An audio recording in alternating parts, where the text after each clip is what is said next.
So we've got some beautiful turmeric, we've got some curry powder, which is a mild curry powder. We've got some flour, which is going to help thicken the sauce. We have some caster sugar, soy sauce to help balance the flavours and bring out the seasoning of it. We have some fresh ginger, garlic, some onion that we're going to dice up finally for the start of the sauce. We have some beautiful coconut milk, and we have some chicken stock, which I had in the cupboard. And then I'm going to use a little bit of chili oil on mine just to give it a little bit of extra heat, but you don't have to. You can just use normal oil to cook with. Then coming over to our chicken, 2 beautiful fillets of chicken that we're going to slice in half, and then we're going to flour, egg and breadcrumb, which is called a pane, which we do. I found some breadcrumbs luckily in the cupboard, so I'm going to do that. And then we have some nice, here's our lovely chicken stock. All I've done is just water that down, that cube, that bit of powder. And then we're going to slowly start to add it, keeping the heat in there because we want it to start to thicken. And as you can see, it's like magic.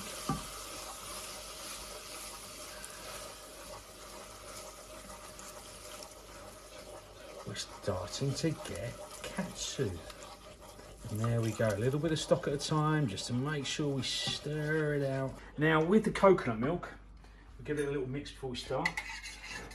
You can add as much or as little as you want. It says 100 ml in the recipe because we think that's a good amount. But you know what, if you like it really creamy, you can add more. So there we go, look, a little bit at a time, just mix that in. Oh, it's katsu heaven. So here's our chicken. We split the fillet in half. So first, a little bit of flour. A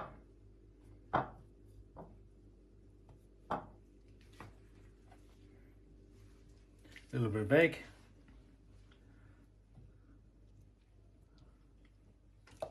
And while we're doing that one, we can do this one.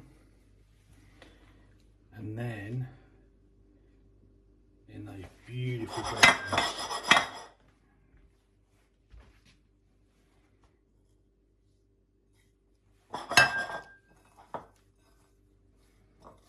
Always keep one hand dry, because then that helps you not covering your hand in breadcrumbs.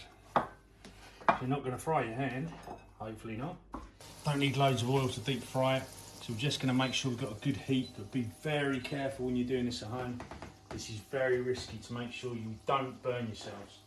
So now you're getting a beautiful colour on the fillets, just to make sure we're going to cook them nice and golden and get them cooked thoroughly all the way through.